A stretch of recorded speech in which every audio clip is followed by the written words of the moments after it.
Our question for the jury: would President Trump 2.0 be good for Australia? Joining us now is Prue MacSween, Sky News contributor, and Stephen Loosley, former chair of the Australian Strategic Policy Institute and former ALP senator. Good evening to you both. Thank you for joining us on the panel this evening. Prue, why do you think that Trump 2.0 would indeed be good for Australia?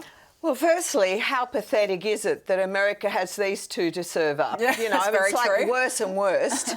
I think they're both corrupt, dishonest and past it, to be frank.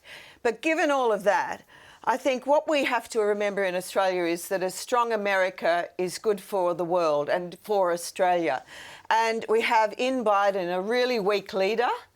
He's feeble. Under Biden, we've seen conflicts occur that during the time of Trump's tenure, there were no world conflicts apart from, of course, the pandemic that came along. So I just think that there is this fear-mongering that he's going to pull out of AUKUS and NATO and, you know, the Quad and Five Eyes. But this is typical of everybody. The haters of Trump are so emphatic and one-eyed and tunnel-visioned. In the end, he knows that he needs a strong Australia alliance because of the threats in the Pacific Asian region. He's already got troops stationed here, and it would be a really wrong message to send to China and, of course, further afield to Russia, etc. He's strong and powerful. And the best thing about Trump is that because he is so unpredictable, that is good in terms of keeping the bastards honest, the people, the countries that are likely to perhaps take him on. Because he is so, you know, that Act of War author Song Tzu said that, you know, the best fighter, the strongest defence is to be unpredictable and not let your enemies know how you're going to react. OK, that's an interesting point. Do you think that that will work? Do you think, Stephen, that Trump 2.0 could actually have a good impact on Australia? No. The great German Chancellor of the 19th century, and I'm paraphrasing here, had an observation that God looks after idiots, drunkards and the United States of America. Well, the good Lord would have his work cut out under a second Trump administration, overwhelmingly for the fact that Trump would not be able to attract any serious talent into his cabinet. As for standing up to dictators, Trump tends to love them. Trump tends to have nothing but positive words for dictators. So Trump says, and these are his words, not mine, that if a NATO ally does not pay the requisite amount of defence allocation that he sees as appropriate, he'd encourage Putin to go after them. Now, what sort of instability does that bring in the international arena? You look at Biden mobilising NATO opinion and NATO reality on the invasion.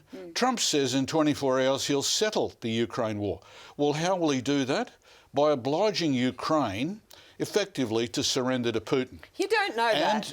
You don't know that, These Stephen. are Trump's words, not mine. He's bombastic Trump's words. And impetuous, and we know that. And you turn to us and say, all of this is fine? No, I'm saying that we've got a weak leader in Biden. He's feeble.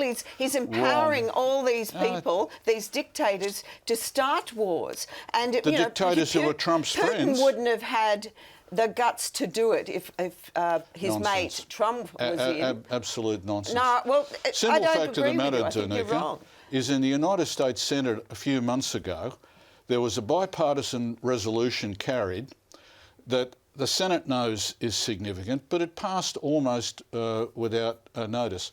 Was propelled by Senator Tim Kaine of Virginia, who was Hillary Clinton's running mate, but there was a lot of Republican support. And this was designed to prevent Trump, in the event he's re-elected, withdrawing from NATO, taking the United States out of NATO. Now, that's reality. That's not me, that's the United States Senate. And you should look at the evidence rather than the propaganda, which is from Mar-a-Lago. I don't believe a damn thing that the Democrats and Biden do. They've actually compromised democracy in that country by weaponising the justice system. They are so obsessed with taking down Trump in any way. This is a political play. Look, in the end, Trump is not going to pull out of NATO. What he's telling them is to pull your weight. Europe for too long and the rest of the world has relied on America. OK, let's get some juror feedback. Mark, do you think Trump 2.0 would be good for Australia? Well, on the positive side, you're right. They don't know his next move. We know Biden's next move is normally tripping on a flat floor. Yeah, exactly. So seriously, I think, and when he does get in, which I really hope he does, he's going to be fantastic for Australia. He just needs to bring out a new vaccine. It's called for the TDS virus, which is the Trump derangement syndrome. And then we'll be fine. And then everything will be solved, that's what you're saying. Damien, do you think he'd be good for Australia? I don't think it's going to be good or bad. Sadly, back to your point, Prue, in America, is that the best they've got? You know, they've got, the Fool and the Thunderbird. I just don't understand that of a country that size and that's supposedly intelligent, is that the two best political candidates to represent them? The core problem is that the American political class does not renew itself, does not regenerate, not only in terms of the administration, but in terms of the Congress. If you look at the age, for example, Senator Mitch McConnell, the minority leader in Senate, has just announced his retirement. He's 82. Wow. Senator Dianne Feinstein of California was in her 90s when she passed. That is the core problem. That's the problem. All right, well, fun race to November, that is for sure. But look, you've both had your say. It's time to call on the jury. You have 10 seconds to deliberate. Would President Trump 2.0 be good for Australia?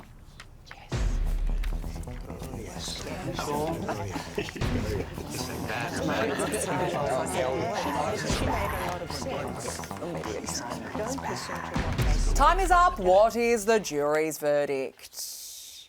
You all say yes. Pamela, what do you think? Well, I think you judge him on his record. So in his first term, America was very stable and the economy really hummed along. So I don't see why it would be different next time.